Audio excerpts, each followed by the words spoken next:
Okay, good morning. I'm Ken Bloom with the University of Nebraska, and among other things, I represent the Holland Computing Center of the University of Nebraska on the Open Science Grid Council.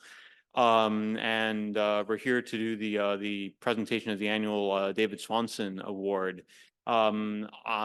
This year marks 20 years since I arrived at Nebraska and since I met David. Oh gosh, excuse me just a moment. And we worked together for, I guess, 15 years until he died in a car crash in August 2019. He was chair of the OSG Council at that time. Yeah, and upon meeting David, we started sort of scheming to make the proposal to establish a Tier 2 site for CMS at Nebraska. And that effort was successful, and we've been running the site now for nearly 20 years. And it really sort of provided a foundation for the growth of the Holland Computing Center and for David's operation career, and it's blossomed into so much more. David, I think, is very committed to to the sort of goals that we have for the OSG, right? To try to use computing to move science forward as effectively as possible. And David was really a very committed mentor and great at finding young people and giving them a small project, and if that worked, he would give them a larger project, and then they would be doing amazing things. And we have a number of people here with us today involved in the Open Science Grid. Sorry, OSG. We don't call it Open Science Grid. Involved in OSG. Thanks to David, Brian Bockelman and Derek Weitzel, just to name two. And certainly as time goes on and people cycle in and out of the project, we want to make sure that people get to hear a bit about David and what he did for us. And I think I'll hand it to Frank to talk a bit about the award. So let me share an anecdote first. So Ken, who actually came up with the award? And so Ken claims that I came up with the award. I claim Miron came up with the award, and Miron doesn't remember. So basically, as they say, the best ideas have many parents. And so why did we think that this award was that we needed to remember David via some kind of way that makes it permanent? In many ways, David impersonated the spirit of what we're trying to do. If he were to see all the things that have come to be in terms of what the Great Plains Network is doing with OSG, what the kind of education stuff that is happening on the infrastructure, the kind of data stuff that is happening in infrastructure, all of these enabling this is all the things that he had wanted us to do.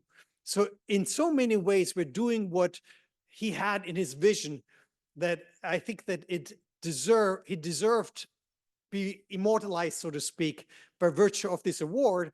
And I'm very happy that we continue giving out this award every year and it is still very saddening that he's not among us.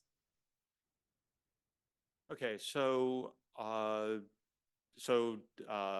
the years that we've been giving the award, Ronda, David's wife, has been doing the presentation. She was able to join us in Madison last year. Couldn't be with us in person this year, but we have her online on Zoom here to do the presentation. So Ronda, you ready to go? Anyway, I wanted to just personally thank you for including me. You don't have to do that. I know that that's not something that is necessary because you all are very capable of pretty much everything.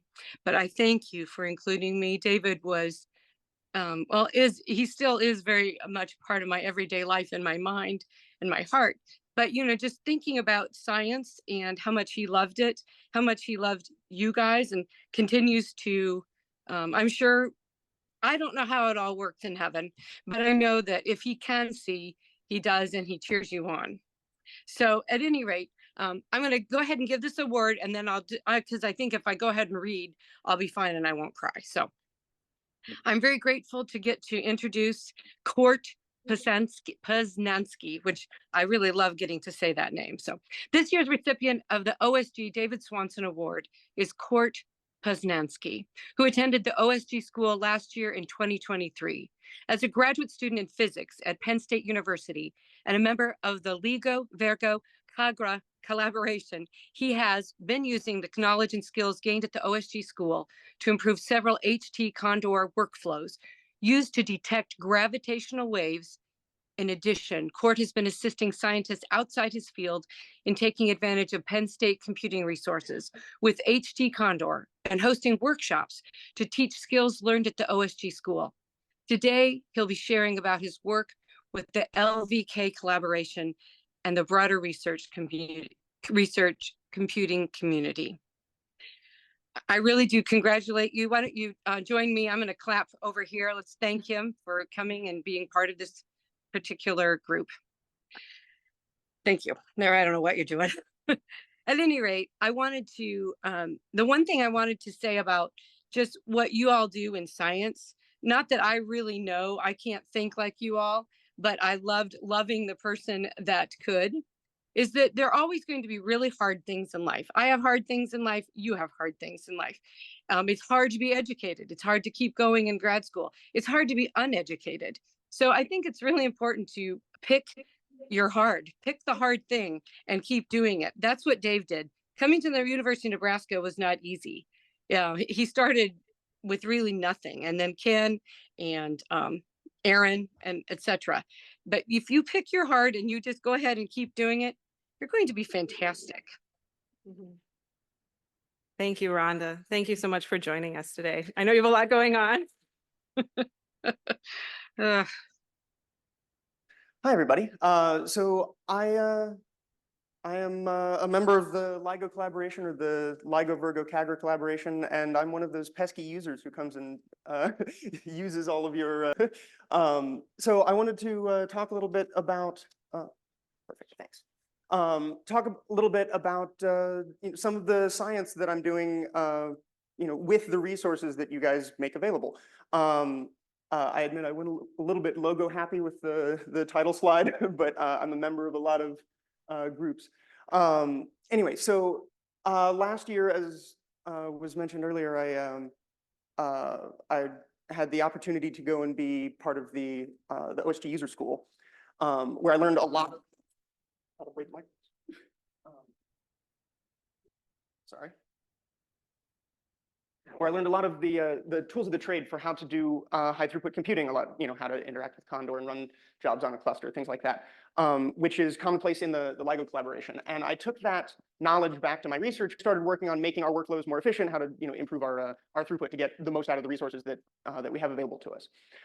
So here's a sort of an overview of the talk. So basically, I help detect gravitational waves from astrophysical sources. So here's an artist's rendition of two neutron stars merging.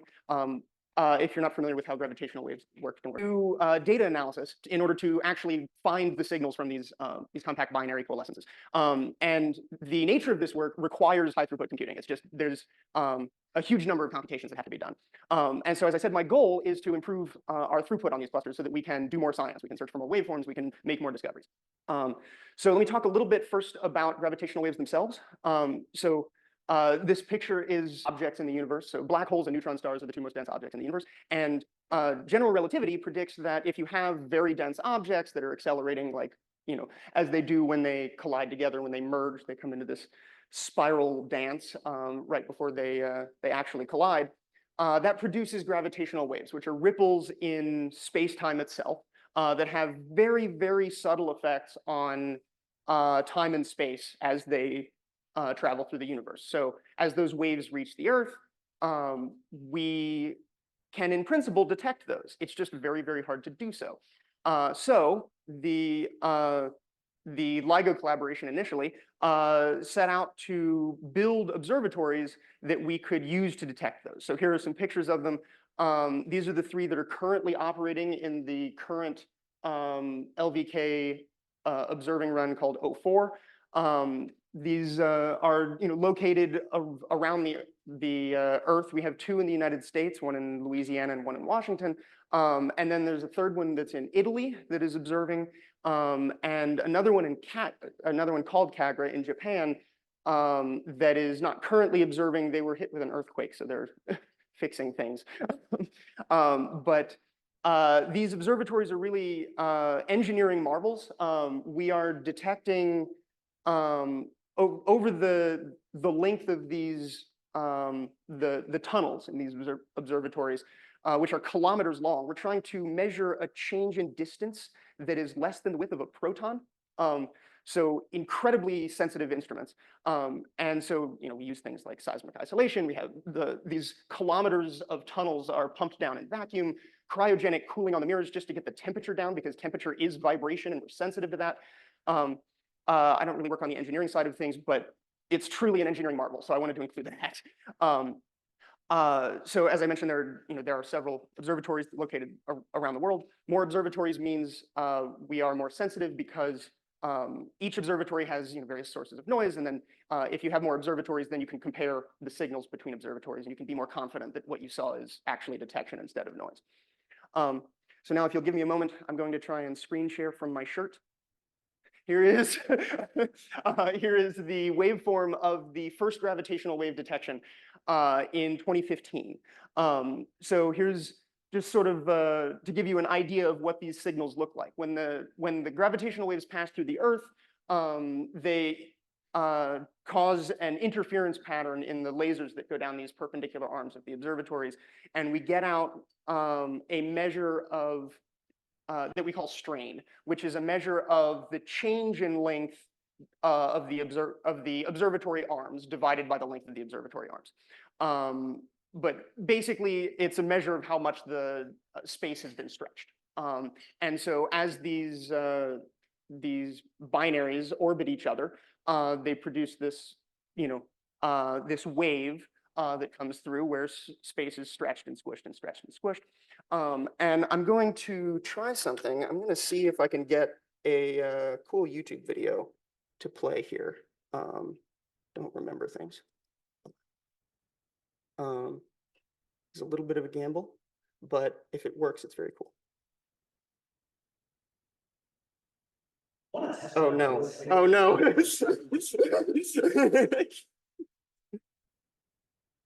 don't know why I didn't see that coming. Okay, so here we have 2 black holes. This is a simulation of that first detection.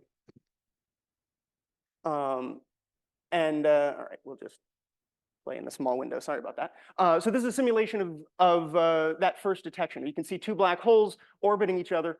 And as they do, these gravitational waves go outward, rippling outward. And notice that the frequency and the amplitude are increasing in this characteristic chirp, that we call it.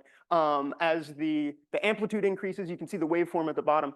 The amplitude increases and the frequency increases. And that's how we can pick the signal out of the data. That's what we're looking for in the data. And so what we do, which is much more efficient than just looking for anything that might be astrophysical in origin, is if we know what we're looking for, then we can look specifically for those waveforms. So we pre-compute. Just hold this. We pre-compute what general relativity predicts the waveform should look like for a bunch of different parameters, so sets of parameters. So different masses of black holes and neutron stars, different spins, orientations, distances, things like that. So we vary these parameters, and we come up with these waveforms. And then we feed those waveforms into a data analysis pipeline. The one that I work on is called GST-LAO, which is an acronym of an acronym of an acronym. Don't worry about it. So GST-LAO searches for these pre-computed waveforms, and because we know what the signal should look like, we can actually pull the signals out of really noisy data, because, as I said, the signals are very, very weak. The effects are very, very small. So naturally, we're always dealing with the noise in the detectors. So here's some plots that show a little bit about how we do that. So down here at the bottom, you can see the colored plots here are the actual data that came out of the observatory. So we have 3 here that we're on. This is the first detection that was detected by 3 observatories. So the Hanford and Livingston LIGO observatories, and then the Virgo detector in Italy. And so you can see in color, the data from these 3 observatories is very noisy. It's kind of all over the place. And then overlaid on top of that in black is the simulated waveform that we expect from this signal. So this is the best match template that matched up with the data. And so basically what our pipeline is doing is it's taking these pre-computed waveforms and it's sliding it along the data and looking to see how well does the data match that waveform. And we do that with millions of waveforms, and which is why high throughput computing comes into play. You can't do that on a laptop. And so as we slide these waveforms along, the better the match, the better the signal to noise ratio, which is primarily what we're concerned with. And that plot is up at the top, where you can see that in the Livingston Observatory, we had the best match with the template. It was a very loud signal. You can also see it very well in this middle row, which is frequency on the vertical axis, time on the horizontal axis. So you can see the energy at each frequency as the objects get closer together, the frequency increases so that you get this characteristic chirp sound. And if you play that as an audio, like you can convert this to an MP3 file and play and it goes, whoop, which is my notification tone when we get an event. So anyway, so we see this very loudly in Livingston, a little bit weaker in Hanford, even quieter in Virgo. You can see it's a little bit more buried in the noise, but because we're doing this trick where we compute the signal to noise ratio, we can see there is a very clear bump in the signal to noise ratio plot for Virgo up here. So that's how we find an event, right? So now we've been doing this for the collaborations that I'm a part of have been doing this for a handful of years now. 2015 again was the first detection, and since then we have found quite a lot of events, and this is really the newest form of astronomy because we have a whole new way of observing the universe through gravitational waves. And so this is everything that humanity has ever seen through gravitational waves, and then a bunch of things that we've seen through electromagnetic, more traditional astronomy.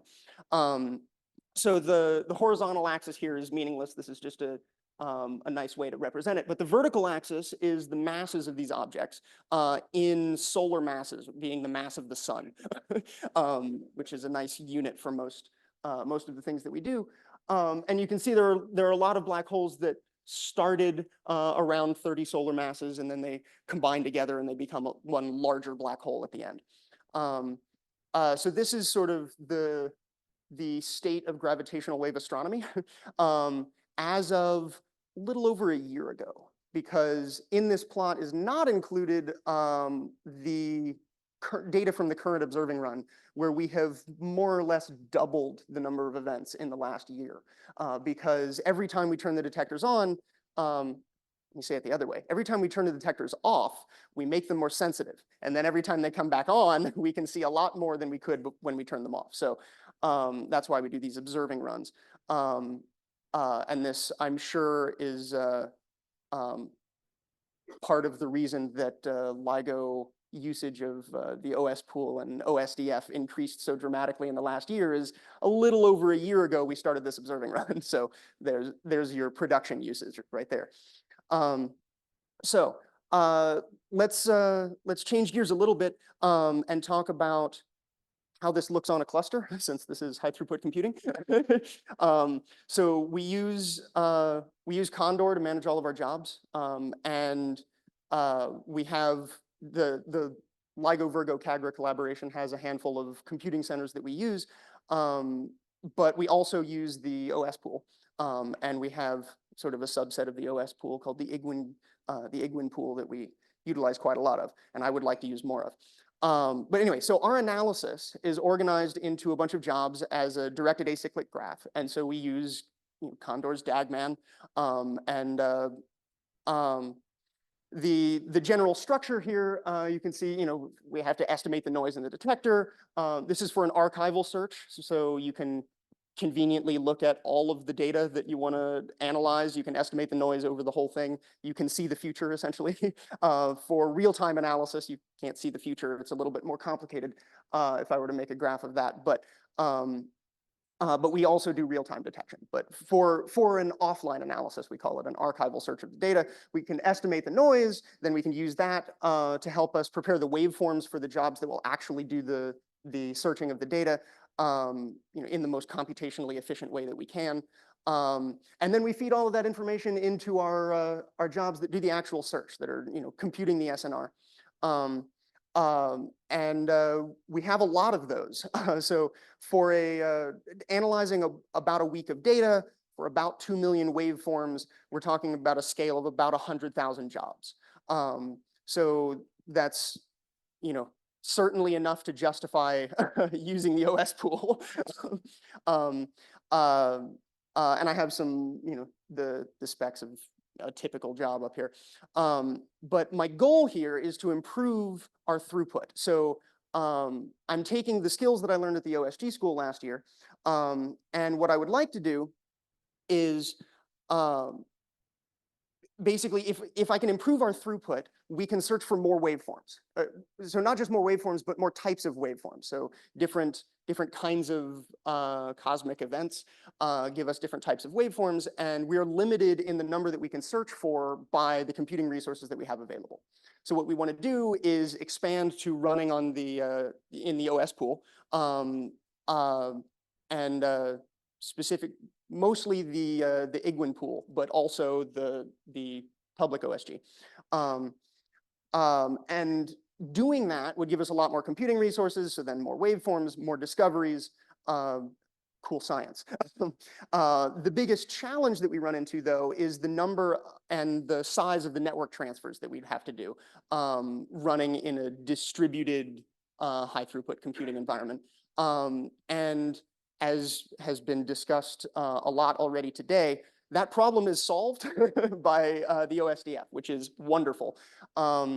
And my current project, what I'm working on, is breaking some of the underlying assumptions of our workflows to allow us to use those caches. Because right now, when our workflows were being designed, the OSDF wasn't available yet, so we couldn't plan for that.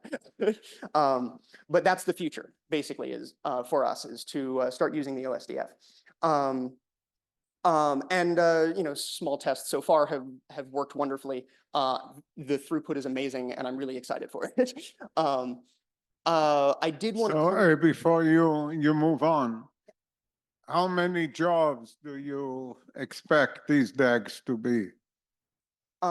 So as I said, a week of data represents about 100,000 jobs. So over, for half an observing run, we're a few million jobs, basically, millions of jobs. But these aren't millions of jobs that would run for, days. No, it just yes, it's a lot of jobs. Yes. It just several million jobs. Yes. For this project. Oh, sorry. So this would be for our production analyses going forward. Yeah, but you want to go the archival search? No? Okay. Yes. Well, so there's two kinds of production analysis. There's the low latency analysis, which maybe is what you're thinking of, which is sort of a real-time search, where as the data comes out of the observatories, we're filtering that. This would be the archival search, which we have to do for every observing run. It gets broken into 2 chunks, although this one is looking to be 3, where it would be, say 13 to 15, something like that, weeks. So then, 5-10 million jobs, something like that. But that would only be for, I don't know, 6 months or something like that. You know, over 6 months, there's 5 or 10 million jobs. Okay, thanks. So that's what I'm working on. That's the future, and I hope that next year, when you get to see all the Excel spreadsheets of OSDF usage, that I contribute to that spike. But since I'm fairly new to the world of high throughput computing, as I said, I was a attendee of the OSG user school last year. I learned a couple things over the last year, and so I just wanted to say a few things to new users. I don't know if there are new users here, but here are a couple tips. Don't wait on computers. There are a lot of computers, so try and find a way to make it so that your ability to come up with new scientific questions is the bottleneck. Containerize your software. Moving files can be complicated. I apologize, I've used the word files. I will say moving objects can be complicated. So plan for that early, think it through. The OSDF is wonderful. And bookmark the Condor submit documentation. Just do it. Anyway, thank you very much.